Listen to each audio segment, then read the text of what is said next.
This video will talk about the important role shared purpose plays in creating a climate of psychological safety. We've talked about psychological safety, the idea that people feel able to speak up, take risks, and be honest without fear of punishment or humiliation. But here's the question. Why would anyone work to create that kind of climate in the first place, especially when things don't feel safe? Psychological safety isn't free. It takes effort. It means people have to pause, reflect, listen, even when it's uncomfortable. They have to manage their defensiveness, their fear of judgment, their desire to be right. That just doesn't happen because someone tells them it's a good idea. It happens because something matters more than their ego or discomfort. That something is shared purpose. When Dr. Amy Edmondson studied hospital teams, she found that psychological safety wasn't just about interpersonal warmth. It wasn't about being nice. It was about alignment. The best teams didn't just care about being heard. They cared about the patient. That was their purpose. And because they shared it, they were willing to take the risk of speaking up, not to protect themselves, but to protect what mattered. The same dynamic shows up in unlikely places. Charles Duhigg wrote about the early cast of Saturday Night Live, a team known more for conflict than camaraderie. These were people who naturally trusted each other. But when they gathered to create content, they could speak openly, challenge, disagree, test ideas, because they all wanted one thing, to make the show succeed. Their shared purpose gave them a reason to lower their guard, not because it felt safe, but because it was worth it.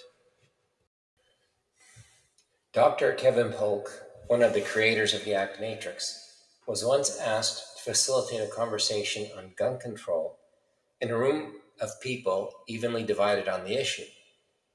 Half were in favor of gun control, and the other half were against it. Instead of asking the people in the room to debate the relative merits of their positions, he began the conversation by asking each group what was important to them about their position. The group in favor of gun control said safety. They believed they would be safer if there were no guns.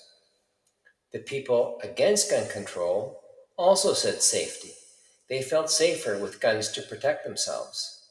Safety, therefore, was the shared purpose. The facilitation became a facilitation on the issue of safety and not on gun control. The issue was reframed as to what steps can the group take to make the world safer objectively.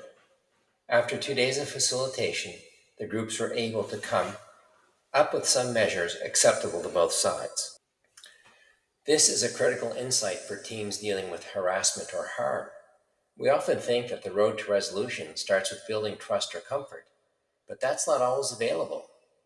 What is available is a shared purpose, a mission, a reason to move forward together.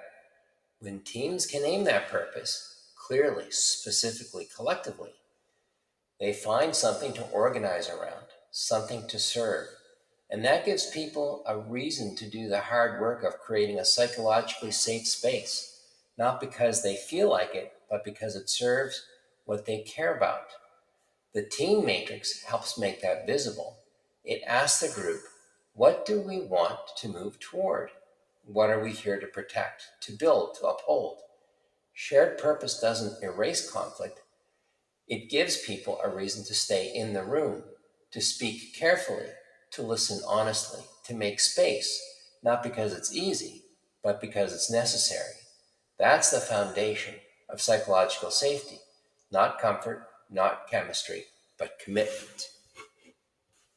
Here is a simple 4-question process you can use to determine shared purpose. Question 1, what do we do? Number 2, who do we do it for? Number 3, how do they benefit? And number 4, what is important to them about that? So here's an example of a sanitation worker who picks up garbage. The sanitation workers would ask themselves, what do? They would say, we collect and remove waste from homes, businesses, and public spaces. Who do we do it for? We do it for residents, workers, city servers, services, and broader community. How do they benefit?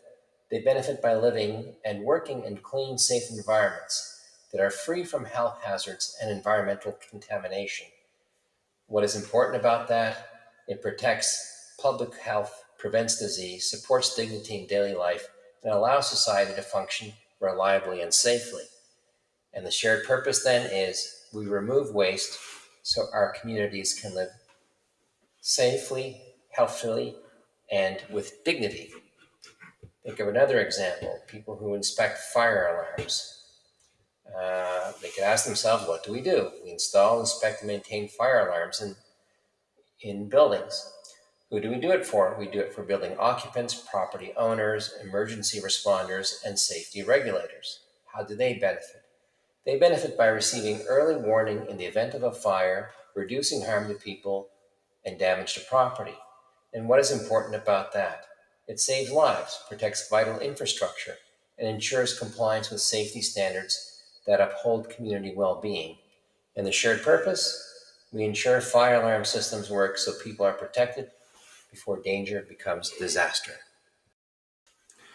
This is what a shared purpose statement might look like for resolving harassment complaints. We are here because we share a commitment to creating a workplace where people can do their jobs without fear, disrespect, or harm, and where mistakes, misunderstandings, or harm can be named and addressed with honesty, accountability, and care. We may not agree on everything, we may not feel safe or comfortable right now, but we do agree that staying silent, defensive, or disengaged will not get us closer to the kind of work environment we all want. Our purpose is not to assign blame or win an argument, but to understand what happened, what matters now, and what needs to change, so that we can move forward in a way that respects everyone's dignity, voice, and right to work free from harm.